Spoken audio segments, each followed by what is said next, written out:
I had to restart the computer. I don't know. Well, it wasn't the computer, it was StreamYard, but why not just restart the whole thing? Because it was freezing and backpedaling and everything else. But this video is about the scam of closure. You can thank 414 Uzuri. She requested. Is this it? Oh, yeah. So when I say closure is a scam, I do not mean healing is fake. Healing is real. Peace is real. Acceptance is real. Growth is real. But closure, the way people sell it to us, the way movies, music, social media, toxic family systems, emotionally unavailable friends, and repeat offender lovers package it. That version of closure is a pyramid scheme with candles and soft music playing in the background. It sounds pretty, mature. It sounds like, let's sit down this one last time. I just need to hear their side. Maybe they changed. Maybe I did not explain myself right. Maybe this time will be different. And sometimes, baby, closure is not closure. Sometimes closure is the bait on the hook. Sometimes closure is the old door cracking open so the same storm can walk back in with a new outfit. Sometimes closure is the scammer calling from a block number saying, hey, stranger, like they did not already bankrupt your spirit the first time. And if you're not careful, you will confuse access with apology.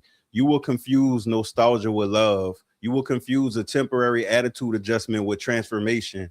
You will confuse missing someone with needing them. You will confuse being lonely with being wrong. But missing the dead does not mean you should resurrect the toxic. A dead connection is not a house plant. You cannot water it with memory and expect it to bloom. Some things ended because they were supposed to. Some people left because life was protecting you before you knew how to protect yourself. And I learned that the hard way. I had to stop treating every ending like a mystery that needed to be solved. I had to stop treating every person's damage like it was my divine assignment. I had to stop believing that if I loved hard enough, forgave enough, explained enough, stayed enough, understood enough, carried enough, then maybe the story would finally turn into something else. But some stories do not need a sequel. Some episodes should have been the series finale. Fast and the Furious, I'm talking to y'all. And some people do not come back because they love you. They come back because they remember the benefits package. They remember the emotional labor, the free forgiveness, the open door. They remember you being the warmth in the woods after they burned down every cabin around them.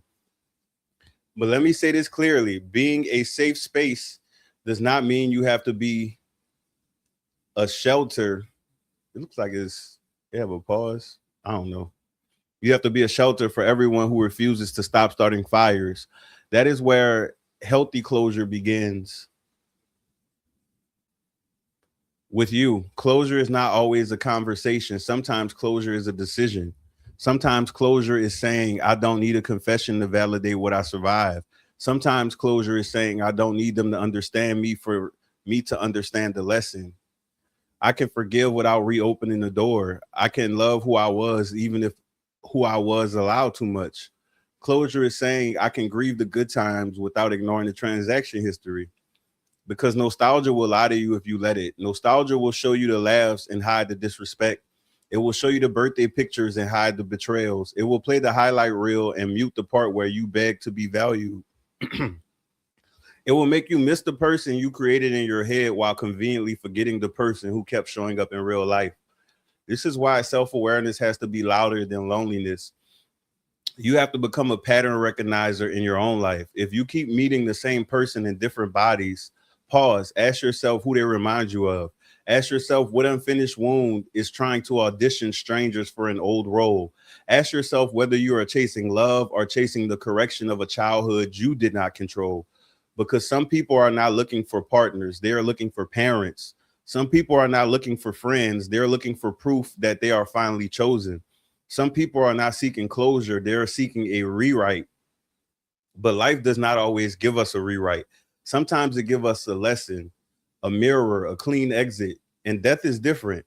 Death is the one ending where closure is almost too small of a word. When someone dies, there is no final meeting that fixes it, no perfect speech, no clean bow, no sentence that makes the grief sit down and behave. Grief is not a guest that leaves when the funeral ends. Grief can show up in the grocery store, in the song, in the smell, in the missed call, in the holiday. in somebody's laugh, in a phone number you still cannot delete, in a picture that catches you off guard and folds you into yourself. And people who have not carried that kind of loss will sometimes ask, why are you still sad? Because love does not expire on the same schedule as other people's patience. Because some wounds do not need judgment, they need care. Because emotional wounds are like physical wounds. Some need a band-aid, some need stitches, some need rest, some need physical therapy, some needs a doctor's touch, some need careful handling long after everyone else thinks you should be fine. And that is why mental support matters. Therapy is not weakness. Grief counseling is not weakness. Calling a crisis line is not weakness. A support group is not weakness. Taking medication under professional care is not weakness. Learning coping skills is not weakness. Weakness is pretending you are healed while bleeding on everyone who tries to love you. Weakness is burning every bridge and calling yourself ice cold when you are really a raging inferno consuming everything in your path. The truth is, many people are carrying losses they never process: breakups, deaths, betrayal, family wounds, job losses, public humiliation, private regrets. And when the pain has nowhere healthy to go, it starts looking for exits. Some people drink more, some people gamble more, some people spend, some people sleep with people they don't even like. Some people stalk pages they should have blocked. Some people call it checking in, but they're really touching the stove to see if it's still hot. And some people keep regretting the cycle because shame has them hiding from the lesson. But hear me, shame is not the same as accountability. That's why I always say no shame. Well, I missed saying no shame on like the last video, but every other video I say no shame. This is more of observations. This is more of identification, understanding.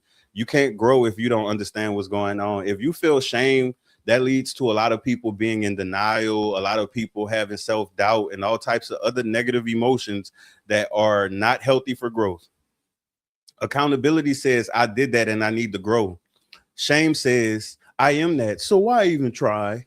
Accountability opens the door to change. Shame locks you in the room with the same behavior. I think I should turn that banner off. That probably would help. I don't know. Media asset. There we go.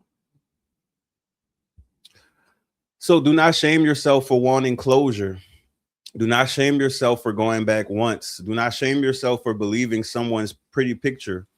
Do not shame yourself for being human. Just learn deeply, learn honestly, learn before the lesson gets more expensive. If the ending was caused by your behavior, grow for real, not the social media version, not the 3-week break and the inspirational quote comeback tour. Real growth. Learn emotional regulation, communication, boundaries, attachment. Learn how your childhood shapes your current choices. Learn how to apologize without performing. Learn how to stop turning every conflict into a flaw war where you're throwing the other person's flaws at them when they're trying to address something you did. If the ending came from being mistreated, grow from that too. Learn your rights, learn your patterns, your limits. Learn the difference between compassion and self-abandonment. It's a huge difference. Learn that forgiveness does not require access, no matter who they are. Don't let titles obligate you to continue dealing with people. There are people out there who their first enemies were family members, but they are so ingrained in the hashtag family first mindset, they don't want to separate the fact that that family member is behaving in the manner of an enemy, which makes them a danger to you because you're giving them the love and unconditional access of family, and they're giving you the unconditional harm of an enemy. Stepping away from people does not mean that you're a bad person. And sometimes you have to ignore the people who pushing you back to that person, because some of us want to be dutiful kids and respectful children to our parents, even in adulthood, to what we listening to their recommendations. And some of them don't know best. I know mine don't. Look at their life. They don't know better. So I definitely had to stop listening to them. Learn your limits. Learn the difference between compassion and self-abandonment. Learn that forgiveness does not require access. Learn that blood does not automatically mean safety. Learn that history does not outrank harm. And if death is the wound, do not let anyone rush your grief. Find safe support. Find people who do not need your pain to be convenient. Find spaces where you can say their name without someone changing the subject. Find help if the grief starts swallowing your ability to live and function on a daily basis. Sometimes you can have depression and you might not know. You cannot heal yourself out of depression. You can try. Maybe some people have done it, but it's not a common thing. Otherwise, it wouldn't be millions upon millions of people battling and sometimes losing to depression. Because closure is not a black hole you keep feeding until it finally says, thank you, I'm full. Closure is not in the bottle, not in the inbox, not in the old pictures, not in the one last conversation, proving you right, making them admit they were wrong. A healthy closure starts and ends with you. Only you can prevent forest fires. It is you choosing not to keep interviewing the past for a job in your future. It is you loving yourself in spite of what happened. It is you correcting your present because you cannot edit the past. It is you understanding that every second before this one is already gone, and every second after this one is still being written. So write better, live better, choose better, block if you need to, pray, cry, call someone if you need to, call 988 if the thoughts get too heavy, call a therapist if the wounds keep reopening, call SAMHSA's helpline if grief, alcohol, substance, or compulsions have started driving the vehicle. But do not call the person who already showed you the ending and ask them to narrate it again. You were there. You saw it. You survived it. That is enough evidence. And to the listener who is sitting in the middle of an ending right now, I want you to know this. You are not behind because you are grieving. You are not weak because you missed them. You are not foolish because you hoped. You are not broken because you wanted answers. You are human, a whole human. But being human does not mean becoming a revolving door. It does not mean making your heart a public facility. It does not mean keeping the porch light on for people who only come home when every other house gets tired of them. You can be loving and still be unavailable for destruction. You can be forgiving and still be finished. You can miss someone and still not go back. You can honor the dead without dying with them. You can honor the lesson without reopening the classroom. That is the real closure, not the conversation, not the apology, not the reunion, not the perfect explanation. The real closure is when you stop needing the person who hurt you, left you, used you, misunderstood you, or died before you were ready to hand you permission to keep living. You give that permission to yourself. And once you do, keep walking forward. Learn from me. Trying to rekindle with people, baby. There's a reason why Kindle, the tablet, is just Kindle and not rekindle, because nostalgia was my best friend for a while, and I had to do self-work to realize what was the source of me always chasing nostalgia, to the point of if me and someone was separated long enough, my brain did a highlight reel of only the positive moments, only for when they come begging back, because people always beg for me back. I've literally never asked anyone to be back in their life. I'm a one and done kind of person, because there's 8 billion people on the world. Like, it's enough of us for us not be recycling people unless you live in a cave or something. But when time started to pass, I immediately saw why I didn't put in no effort to reach out to them, and why life was much better without them being in it. And eventually some of those people I've had to block, like ghost and block them, or some of them I've had to give them one last message and then block them out of kindness, so they don't stalk again, because a few people stalked me for years before I actually said, okay, this person been persistent for 6-7 years, let me see what's going on. Baby, don't ever do that, especially when you go back to these people and it's been 6 and 7 years, sometimes 10 years, and they're the exact same person. That is horrible. That means no growth happened, no realization happened, no positive changes in life. Their whole storyline is the same storyline they was having a decade ago. And it's crazy because it don't always mean it's the same person. It might not be the same lover. It might not be the same child they have an issue with. Some of them have more children and proceed to have the same issues with the first child with the new children.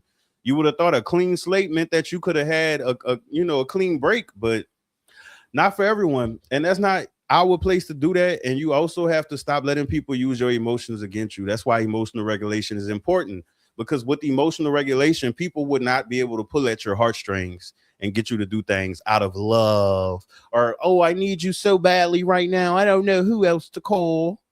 Call Saul, ho. Thank you for watching this video. And you did not survive all of that just to drive backwards. Word to Jneworleans. And this video, I don't know how it's going to look uploaded, but StreamYard is twerking on me. So hopefully the sound, I mean, I don't care about the visual because the message matter more, but hopefully the sound don't sound bad. If it do, just charge it to the game. Adios.